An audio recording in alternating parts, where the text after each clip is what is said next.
ઉપન્યાસ આપ જોઈ રહ્યા છો સ્પાર્ક ન્યૂઝ સમાચાર નવસારીથી મળી રહ્યા છે, જ્યાં બિલીમોરાના બે યુવકોને રેલવેમાં નોકરી આપવાના બહાને ₹31.47 લાખની છેતરપિંડી કરનાર ઋષિદા ઠાકુર નામની મહિલાને નવસારી એલસીબીએ ગ્રેટર નોઈડાથી ઝડપી પાડ્યો છે। નવસારી જિલ્લાના ગણદેવી તાલુકાના બિલીમોરા ખાતે રહેતા બે યુવાનોને રેલવેમાં નોકરી આપવાની લાલચ આપી ₹31.47 લાખ ઉસેટી લઈને ઠગાઈ કરી પોલીસને હાથ તાળી આપી ભાગતી ફરતી ઋષિદા ઠાકુરને નવસારી લોકલ ક્રાઇમ બ્રાન્ચની ટીમે ટેકનિકલ સર્વેલન્સની મદદથી ઉત્તર પ્રદેશના ગ્રેટર નોઈડા ખાતેથી ઝડપી પાડી જેલના સળિયા પાછળ ધકેલી દીધી છે।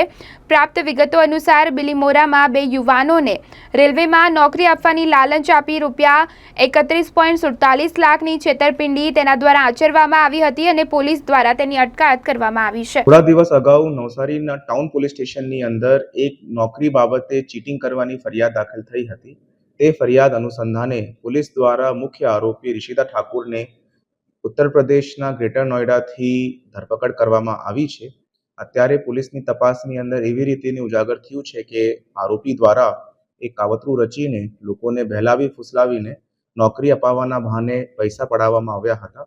તેમના દ્વારા ફરિયાદીને કોલ લેટર પણ આપવામાં આવ્યો હતો અને દિલ્હી સ્થિત જઈને રેલવેના યાર્ડની અંદર એમને ઘણા બધા ઇક્વિપમેન્ટ બતાવવામાં આવ્યા હતા અને એવી રીતેનો માહોલ ઊભો કરવામાં આવ્યો હતો કે એમની રેલવેની અંદર ટ્રેનિંગ ચાલુ થઈ છે। એ ટ્રેનિંગ પતાયા પછી એ જ્યારે પોતાના પોસ્ટિંગ માટેની જાણકારી કરવા માટે તજવીજ કરવામાં ફરિયાદી દ્વારા તજવીજ કરવામાં આવી હતી ત્યારે એમના તરફ કોઈ પણ જવાબ આપવામાં આવ્યો નથી હતો અને આ આખું જો કેસ છે એ સામે ઉજાગર થયો છે। આ જ તપાસ દરમિયાન આખા કન્ટ્રીમાંથી 33 જેવા યુવાનોને ત્યાં નોકરીના બહાને લઈ જવાની હકીકત સામે આવી છે અને આ જ કેસ અનુસંધાને યુપીની અંદર પણ એક બીજી ફરિયાદ દાખલ થવાની માહિતી પણ પોલીસ દ્વારા ઉજાગર કરવામાં આવી છે। બીજા આરોપીઓની શોધખોળ અત્યારે ચાલુમાં છે અને ટૂંકા સમયમાં એમની ધરપકડ કરવામાં આવશે।